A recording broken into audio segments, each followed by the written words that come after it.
I have two brief questions I'd like to ask, if I may.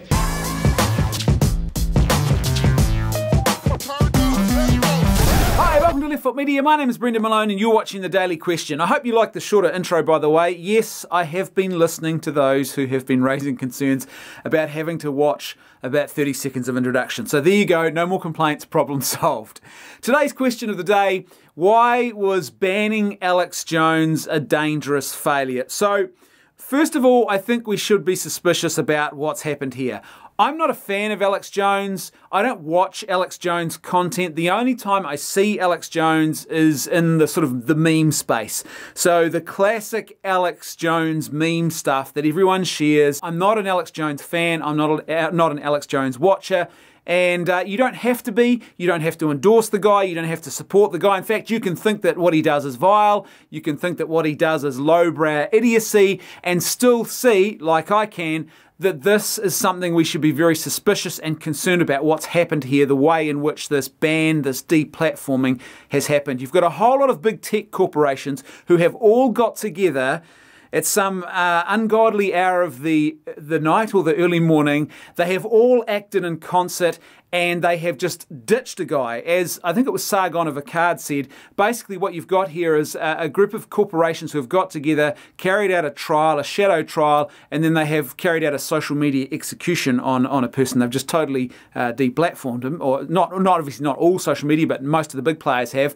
And they've done it under very questionable circumstances. When you've got someone like Jimmy Dore from the Young Turks who is saying, hey, we should be extremely concerned about this. This is something where you should be suspicious. Then I think you should listen, because this guy is no fan of Alex Jones. And yet he's saying here that you've got big corporations who have acted in a very suspicious way, they've acted in concert, and they haven't given clear reasonings for why they've done what they've done. There's just this sort of blanket, oh, well, violation of our terms of service. But what are the specific things he's done where he's actually broken the law? Because if he hasn't actually broken the law, then I can't see how this is anything other than exercising a form of editorial control over someone else's content on their platform. And the whole point of running an open platform like this is that you are not responsible for editorializing and controlling. You know, you're not making editorial decisions here, so you shouldn't be doing things for that reason. I mean, especially when you look at the fact that organizations like LinkedIn and Pinterest joined in. I mean, what the heck was that all about? To me, there's lots of reasons to be suspicious. You should be suspicious when big corporations just act in ways that seem to be arbitrary and they don't give any clear reasoning for why they have done this. And it's kind of surprising to me to see other people on the Young Turks network who are actually celebrating this. Effectively what you're doing is, it's like someone standing in a zoo and the guy in front of you gets eaten by a lion and you're laughing and celebrating the fact that the guy immediately in front of you has been eaten by a lion. Guess who's next on the menu? Basically what you're doing here is you are celebrating the creation and the use of a weapon that at some point is probably likely to be turned on you. And we should be concerned about this, about what the tech companies have done in this situation. But here's the thing, this isn't just a dangerous precedent that has been set that we should all be suspicious of.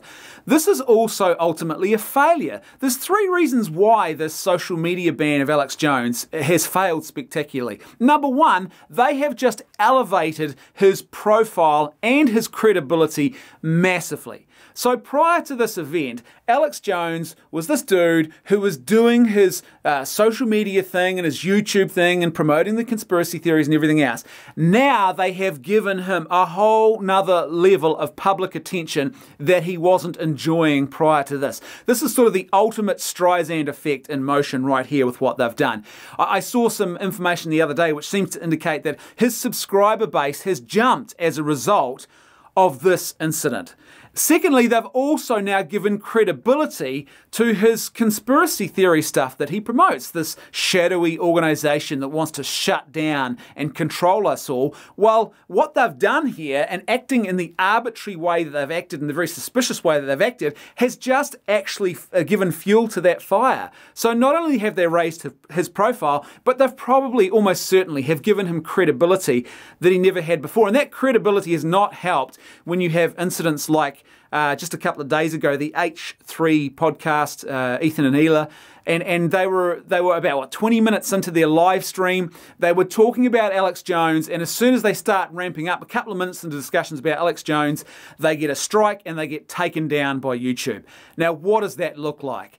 That looks like there really is a conspiracy going on here. This is just crazy. So the way they've acted has shown very little in the way of forethought if they're trying to actually reduce the social impact of this guy. They've actually just increased it. Number two, they have almost certainly lionized Trump's voter base here, and that's something I doubt that they would have wanted to have done, knowing the politics of a lot of the people involved with this. I'm serious about the fact that I doubt they would have wanted to have done this. But what they've probably done is they've just given Trump a bit of a shot in the arm here. He already ran the Make America Great Again campaign. He can't really do that a second time around. So here's a new narrative that he has now that he's just been handed, the Take America Back Again campaign. So remember, we made America great? Well, now we need to take America back again from these big corporations who are threatening us all and do these shadowy things in the dark, and you could be the next victim. And number three, this action is almost certainly going to invite, if not regulations, a lot more regulatory scrutiny. And I wouldn't be surprised if we actually see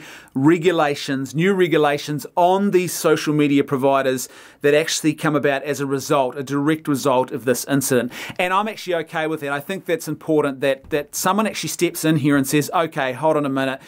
We need to learn from the past here that when you've got big corporations that can wield an excessive amount of power, and that's what we have here. Yes, they are private companies.